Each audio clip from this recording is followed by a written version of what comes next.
Copa আমেরিকার সেমিফাইনালে একক আধিপত্য বিস্তার করে কানাডার বিপক্ষে 2-0 গোলের জয়ে ফাইনাল নিশ্চিত করে আর্জেন্টিনা। দলটির পক্ষে সেমিফাইনালে গোলের দেখা পান মেসি ও আলভারেজ। আর এক ম্যাচ জিতলেই বিশ্বকাপের পর আরও এক শিরোপা নিজেদের করে নেবে মেসিরা।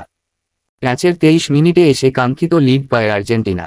মাঝমাঠ থেকে অনেকটা ফাঁকায় আলভারেজের দিকে বল বাড়ান ডি পল। বল পেয়ে এক ডিফেন্ডারকে পাশ কাটিয়ে জালের দেখা পান আর্জেন্টাইন নম্বর 9।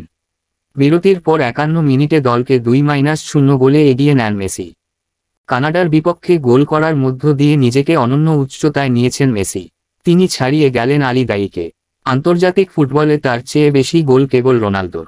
গুয়াতেমালার বিপক্ষে প্রীতি ম্যাচে গোল করে দায়ীর পাশে বসেছিলেন মেসি। ইরানের সাবেক স্ট্রাইকার 108 গোল করেছিলেন 148 ম্যাচে। মেসির 109 গোল হল 186 ম্যাচে। শীর্ষে থাকা পর্তুগিজ মহাতারকা 130 গোল করেছেন 212 ম্যাচে।